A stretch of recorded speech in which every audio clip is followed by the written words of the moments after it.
Trataremos el tema sobre el plan financiero de Dios. Y comienzo con la introducción con respecto a visión ministerial, la provisión ministerial.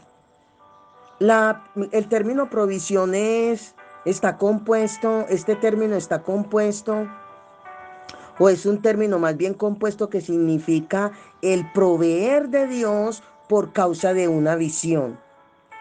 El ministerio tiene 3 etapas que son llamamiento, preparación y envío. O sea, que el Señor llama, capacita y envía. Pero cuando envía, Dios coloca por causa de la visión para desarrollar una misión. La misión tiene que ver con directrices que se recibe de parte del Espíritu Santo, juntamente con los suministros que es la provisión. El dinero es parte de la provisión ministerial. Una persona que sea enviada de Dios para el ministerio, Dios va a buscar la forma de cómo producir milagros financieros en el ministerio y Él te va a enseñar cómo seguir produciendo o multiplicando esas finanzas que te entrega. En, en el libro de Segunda Carta a los Corintios, el capítulo, y quiero que vayamos a mirar, segunda a los Corintios, el capítulo 8, el versículo 9, está diciendo, porque ya conocéis la gracia de nuestro Señor Jesucristo, que por amor a vosotros se hizo pobre, siendo rico, para que vosotros con su pobreza fueseis enriquecidos. Esta es en la versión Dios habla hoy. El tema de las finanzas es un tabú para la iglesia y para muchos ministros es un tema totalmente delicado y controversial. Razones por las cuales no se trata en nuestras asambleas con frecuencia. ¿Por temor a qué? A perjuicios o prejuicios de parte de los oyentes. Esto ha traído como consecuencias unos desajustes financieros que se ha llegado hasta el punto extremo de que en la mayoría de nuestras congregaciones no tenemos recursos para el establecimiento del reino. Por otro lado, por falta de conocimiento del tema, algunos han distorsionado, tergiversado, sacado de su principio bíblico, de su verdad, ha sido sacada de la verdad bíblica. Por falta de conocimiento, algunos han distorsionado los principios bíblicos para sus propios beneficios, enriqueciéndose y despojando a los feligreses de sus recursos. Es necesario tener un conocimiento preciso, conciso y balanceado y así obtener resultados positivos para beneficios del reino y en reciprocidad ser bendecido y poder bendecir a otros.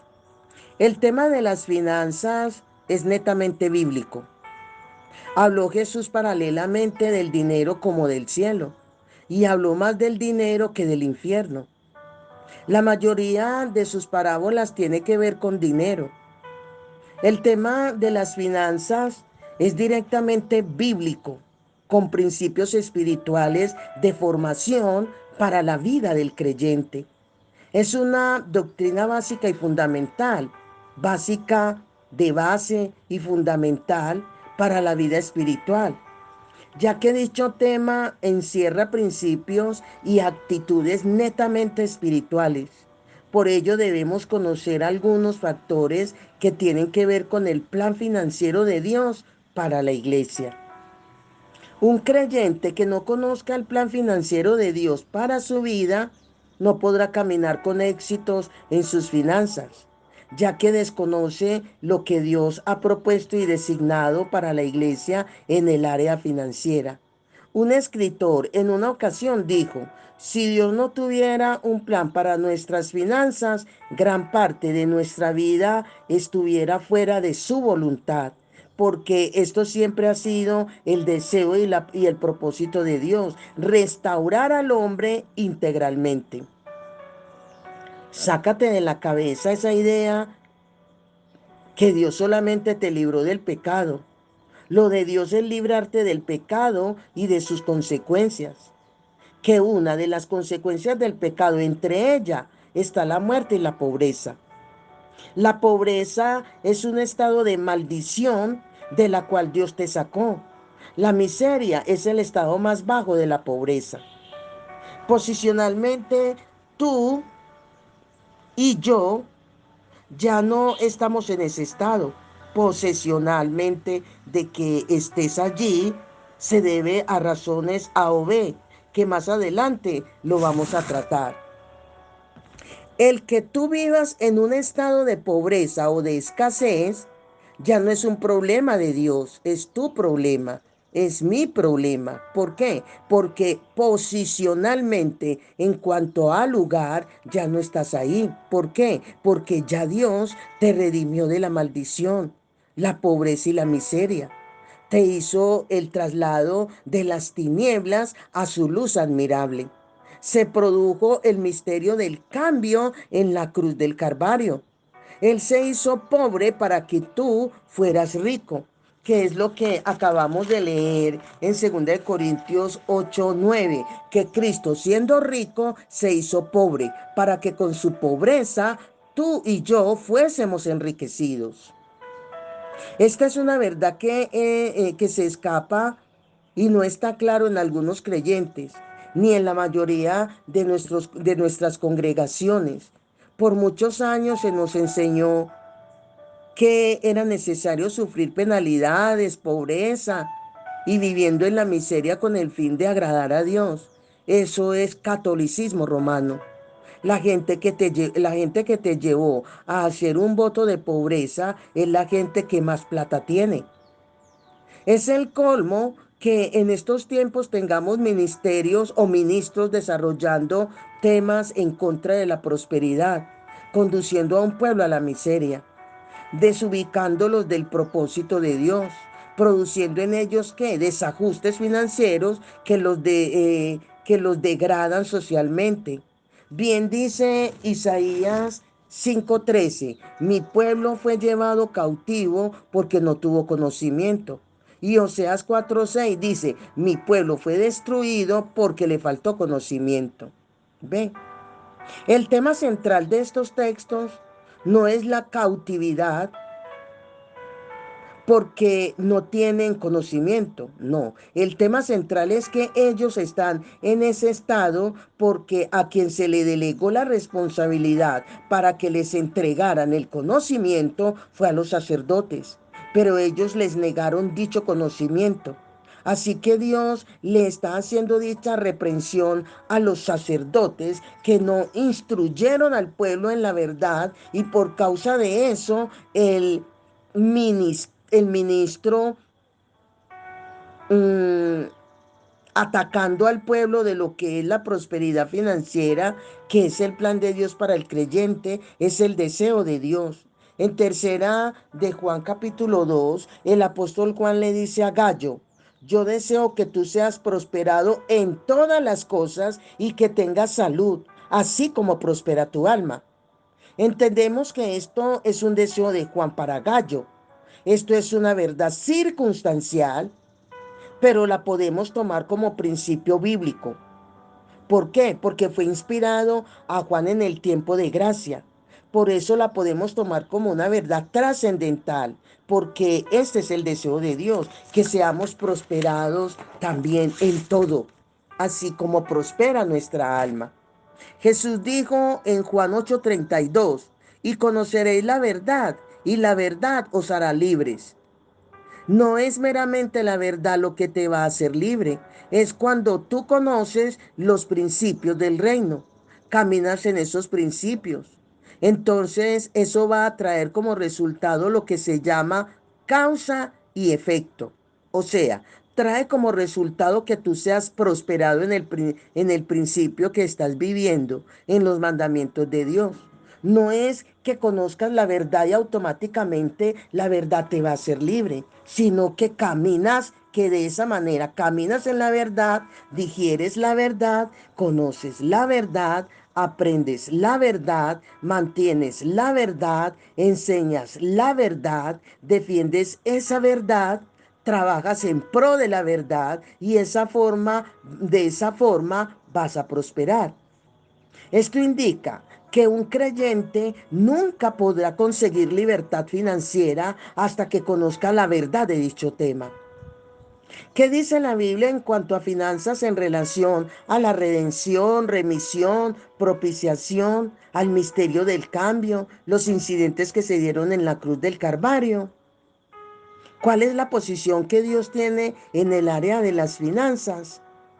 ¿Quién fue Jesús mientras estuvo en la tierra? La Biblia nos enseña mucho sobre cómo tener libertad financiera. La manera de presentar este tema es tan importante que Dios solo nos bendecirá en la medida en que conozcamos y apliquemos con fidelidad dicho conocimiento. Debemos tomar en cuenta que todo, absolutamente todo, es de Dios. Nosotros solamente somos administradores de lo que recibimos de Él. Si seguimos las instrucciones que Dios nos ha dejado en el tema de las finanzas, Él nos permitirá administrar todos sus recursos. Tome en cuenta que la única forma en que Dios pueda confiar en nosotros sus recursos financieros y por ende que podemos ser prosperados en esa área está en proporción directa con el conocimiento que obtengamos de todo aquello que tenga que ver con el tema financiero. Esto indica que nuestra prosperidad financiera no depende en su totalidad de Dios, sino también de nosotros. Alguien dijo, la vida en el Evangelio es una vida de conocimiento, aplicando de lo que conocemos y de lo que tenemos. Porque es que el Evangelio se está predicando en este tiempo. No fue el evangelio que Jesús predicó, no es el evangelio que Jesús dejó y confió a sus discípulos. El evangelio que se presenta o que se está predicando en este tiempo no es el evangelio que Pablo pregonó ni el que Pablo dejó escrito en sus 14 epístolas. No es el evangelio que predicaron los apóstoles. El evangelio de hoy, amigos, hermanos y ministros, está lleno de tradiciones, de dogmas, de mentiras y de imposiciones, donde no te dejan pensar ni te dejan ser libre, donde Cristo te hizo libre del pecado y nuestros líderes en las iglesias te están haciendo esclavo de la santidad, de una supuesta santidad que no tiene nada que ver con santidad. Algunos ministros dicen que tener plata es del diablo. ¿Dónde dice la Biblia eso? Todo depende del motivo del corazón. Vamos a juzgar el motivo, que es lo que te lleva a producir dinero. ¿En qué lugar tienes el dinero? Si en tu corazón, si ocupa el lugar de Dios o no. Así que a continuación voy a presentar algunas verdades que son fundamentales para el buen desarrollo del tema. ¿De cuál tema? Del tema que tiene que ver con el plan financiero de Dios, provisión ministerial. La prosperidad financiera es parte de la salvación. La palabra evangelio es un término de bendición y significa buenas nuevas. Es un gran error lo que nos enseñaron, diciendo que entre más pobre, más humilde eres, cuando la humildad nada tiene que ver con la pobreza. ¿Por qué? Porque la humildad es una actitud y la pobreza es un estado. Son dos cosas diferentes. Porque se conocen pobres que son orgullosos. La pobreza y la humildad no son compatibles, no se le olvide. La pobreza y la humildad no son compatibles. El término salvación viene del griego soteria. Soteria que abarca ciertos beneficios como justificación, santificación, preservación, liberación de las muertes, tiene que ver también de las muertes, beneficios de hablar en cuanto a las enfermedades, de la miseria. Esto es salvación. O sea, el Cristo que te salvó Fue el que te justificó, que te santificó, que te preserva, que te da vida, que te sana y que te prospera. Es el mismo. En el aspecto etimológico, podemos entender que la salvación abarca la prosperidad financiera. Si analizando la salvación desde la perspectiva bíblica, un recorrido por las escrituras nos muestran y nos dejan en claro que el área de la finanza está incluida y forma parte de nuestra salvación. En algunas de sus cartas, Pablo es muy claro en el asunto, cuando hace mención de la regeneración del hombre e incluye el estado financiero, indicando que esta forma parte de qué, de la salvación. En 2 Corintios 8:9 hacemos aclaración del texto antes mencionado. No podemos descartar que en este pasaje se está haciendo referencia al estado de humillación en la que Jesús cayó, que siendo Él el Rey del universo, dejó todo para no tener nada, en comparación con lo que tenía en su condición de verbo. Pero esto no da pie para decir que el texto no tiene nada que ver con prosperidad financiera.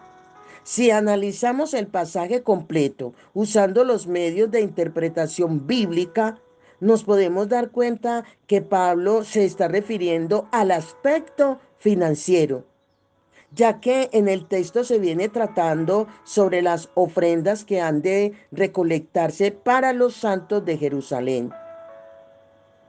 Otra de las cosas que debemos tomar en cuenta es que el término pobre que se le atribuye a Jesús no se refiere al aspecto de miseria desde el punto de vista físico, como afirmar que Jesús no tenía nada y que vivía doble y que vivía pobre. No.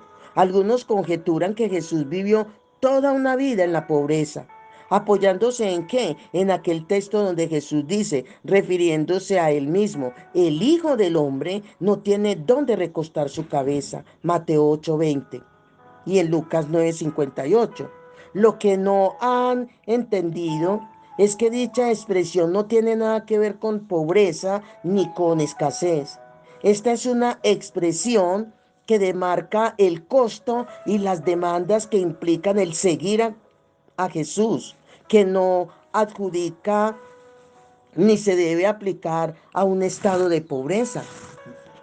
La frase el Hijo del Hombre no tiene donde recostar su cabeza, en contraste a la comodidad de las zorras y de las aves, tiene que ver en el lenguaje cultural con cálculos de costos, indicando que el precio del discipulado, mostrando el valor de una renuncia concientizada para que haya una verdadera entrega. Lo que Jesús le quiso decir al escriba y maestro de la ley fue, piensa lo que vas a hacer y antes de seguirme, calcula el precio y las demandas que esto conlleva. Fue un mensaje a la conciencia para frenar ¿qué? La forma arbitraria en la que el escriba se ofreció seguir el resto de su vida a Jesús, creyendo que era una decisión fácil. Si la frase que Jesús expresó es aplicable al estado de pobreza en la que supuestamente Jesús vivía, entonces habría una contradicción bíblica en relación a la vida de Jesús, tomando en cuenta la comparación que a continuación voy a presentar. Lo primero que hay que analizar es que si Jesús hizo de la pobreza un estilo de vida, también lo podía hacer con el pecado, ya que la miseria y la pobreza son productos del pecado. Mi pregunta es, si me es imposible pensar que Jesús vivió toda su vida en pecado, ¿por qué fácilmente aceptó la posibilidad que vivió toda una vida pobre si la pobreza es producto del pecado? O sea, ¿por qué me es fácil aceptar de que Jesús vivió toda una vida pobre y por qué me es difícil aceptar que Jesús hizo del pecado un estilo de vida? Si le dijera que Jesús hizo del pecado un estilo de vida, usted inmediatamente va a rechazar esa posición, ¿verdad? Va a reprender al diablo. ¿Por qué? Porque se dice que no se halló pecado en él. Jesús no hizo pecado. Entonces, si no te es fácil aceptar que Jesús vivió en pecado, ¿por qué te es fácil aceptar que vivió pobre? Si la pobreza es producto del pecado. O sea, si Jesús no hizo del pecado un estilo de vida, ¿por qué de la pobreza sí? ¿Por qué la una sí y la otra no? Es lógico que si Jesús no vivió en pecado, porque no vivió en pecado, es verdad, no vivió en pecado, pues tampoco vivió pobre. Cuando el apóstol Pablo afirma que Jesús se hizo pobre, en su interpretación acertada, se puede entender que está haciendo referencia al momento de la cruz, así como el pecado cayó sobre Jesús estando en el madero. De la misma forma cayó la pobreza. Por tanto, ahí en el libro de, vayamos a leer nuevamente en el libro de Isaías, el capítulo 53, el versículo 6, en la versión Dios habla hoy, dice: todos nosotros nos descarriamos como ovejas, cada cual se apartó por su camino, mas Jehová cargó en él el pecado de todos nosotros. Y en 2 Corintios 8:9, vuelvo a leer, dice: porque ya conocéis la gracia de nuestro Señor Jesucristo, que por amor a vosotros se hizo pobre, siendo rico, para que vosotros con su pobreza fueseis enriquecidos. La Biblia no registra que Jesús haya hecho de la enfermedad un estilo de vida. Lo que sí registra las escrituras es que Jesús sanó todo tipo de enfermedad, cumpliendo así lo profetizado cuando dice: ciertamente Él llevó nuestras enfermedades. Isaías 53:4. Lo que tenemos que tener claro es que así como el pecado y la enfermedad no formó parte de la vida de Jesús, tampoco lo fue la pobreza, ya que tanto la enfermedad como la pobreza son producto del pecado. De acuerdo a lo anterior, es de preguntarnos si Jesús era pobre porque la gente lo seguía. Si Jesús era pobre, porque aquella mujer compró el perfume más caro que había en esa época, cuyo nombre era nardo y venía en un recipiente de alabastro que también era costoso, según Mateo 26:7. En Juan 12:3, su precio era de 300 denarios, lo que costaba ese perfume, que en los tiempos de Jesús era una suma considerada. Un denario equivalía a 4 gramos de plata, que era el salario diario de un jornalero, que llevándolo a tiempo de trabajo para que un jornalero se ganase 300 denarios, tenía que trabajar un año completo. ¿Usted cree que una persona va a comprar un perfume que su costo equivalía a un año de trabajo para ungir los pies de un pobre? Esta mujer se inspiró en dos cosas para comprar el perfume y ungir los pies de Jesús. Primero, el agradecimiento por un milagro realizado en su vida. Según Marcos, ahí él nos está mostrando en Marcos, y quiero que leamos en Marcos capítulo 14, el versículo del 3 al 9, cuando dice: pero estando él en Betania, aquí en Jesús, en casa de Simón el leproso, y sentado a la mesa, vino una mujer con un vaso de alabastro de perfume de nardo puro de mucho precio, y quebrando el vaso de alabastro, se lo derramó sobre su cabeza. Y hubo algunos que se enojaron dentro de sí y dijeron: ¿para qué se ha hecho este desperdicio de perfume? Porque podía haberse vendido por más de 300 denarios y haberse dado a los pobres, y murmuraban contra ella. Pero Jesús dijo: dadla. Jesús dijo: dejarla. ¿Por qué la molestáis? Buena obra me ha hecho. Siempre tendréis a los pobres con vosotros, y cuando querráis les podréis hacer bien, pero a mí no siempre me tendréis. Esta ha hecho lo que podía, porque se ha anticipado a ungir mi cuerpo para la sepultura. De cierto os digo que donde quiera que se predique este evangelio en todo el mundo, también se contará lo que ésta ha hecho para memoria de ella. Entonces aquí el ungir a Jesús, sus pies fue por agradecimiento. Segundo, porque por la vida de excelencia, de glamour, de estética, de belleza y de excelencia que ella pudo ver en Jesús. Si Jesús era pobre, ¿por qué Zaqueo, uno de los hombres más prominentes y ricos de esos tiempos, aceptó una invitación que Jesús se hizo para posar y cenar en su casa, según Lucas 9 del 1 al 10? ¿Crees que un rico va a aceptar la autoinvitación de un pobre para ir a su casa? Claro que no, no. Si Jesús era pobre, ¿por qué hicieron el reclamo de su cuerpo ante Pilatos para su sepultura todos los hombres más prominentes de alta curnia que habían en esos tiempos, llamado José de Arimatea, hombre muy rico, y Nicodemo, maestro de Israel y miembro del Sanedrín, que equivale a un rector de universidad en nuestros tiempos? Esto está registrado ahí en Juan capítulo 19.